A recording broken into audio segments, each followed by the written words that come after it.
പ്രൈസിന് പുത്തൻ പുതിയ വണ്ടി ഉണ്ടാകുമ്പോ പിന്നെ എന്തിനാണ് സെക്കൻഡ് ഹാൻഡ് വണ്ടി തേടി പോണത്?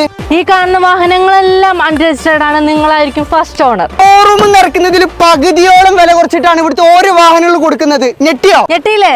ബാക്കി കൂടി കേട്ടോളി. 31 ലക്ഷം രൂപ ഓൺ റോഡ് പ്രൈസ് വരുന്ന ടാറ്റ സഫാരി ഏറ്റവും ഫുൾ ഓപ്ഷൻ. നിങ്ങളായിരിക്കും ഇതിന്റെ ഫസ്റ്റ് ഓണർ. വെറും 17 ലക്ഷം രൂപ കണ്ട് തന്നു വിടുകയാണ്. ഇനി ഇതാ പിടിച്ചോ, 32 ലക്ഷം രൂപയോളം ഓൺ റോഡ് പ്രൈസ് വരുന്ന ഏറ്റവും latest model Tata Harrier full option. ഇപ്പൊ പറയണത് 28 ലക്ഷം രൂപക്ക് എവിടുന്നേലും കിട്ടുമോ? 17 ലക്ഷം രൂപ ഓൺ റോഡ് പ്രൈസ് വരുന്ന ഡീസൽ ഏറ്റവും ഫുൾ ഓപ്ഷൻ ടാറ്റ നെക്സോൺ. എത്ര കൊടുക്കാം? ഡീസൽ ആണെങ്കിൽ 11.4, പെട്രോൾ ആണെങ്കിൽ 9.4. ഇനി 15 ലക്ഷം രൂപ ഓൺ റോഡ് പ്രൈസ് വരുന്ന EV വെഹിക്കിൾ ടിഗോർ വെറും 9 ലക്ഷം രൂപ കണ്ട് തരും. ഇനി നിങ്ങളാണ് ഇതിന്റെ ഓണർ. ഇനി ടിയാഗോ ആണെങ്കിലോ അതുണ്ട്. ഇനി ടെസ്റ്റ് ഡ്രൈവ് വണ്ടി വേണോ? വെറും 7.5 ലക്ഷം രൂപയ്ക്ക്. ഈദ് റംസാൻ ആയതുകൊണ്ട് റൊട്ടാന മോട്ടോഴ്സിന്റെ സ്പെഷ്യൽ ഓഫർ ആണ് മക്കളെ. അപ്പൊ നമ്മുടെ ലൊക്കേഷൻ വരുന്നത് ജാഫർ ഖാൻ കോളനി കാലിക്കറ്റ് ഗ്രൗണ്ടിലാണ്. അപ്പൊ കൂടുതൽ ഡീറ്റെയിൽസിനായിട്ട് താഴെ നമ്പറിൽ വിളിച്ചിട്ട് ഇങ്ങോട്ട് വന്നോളി.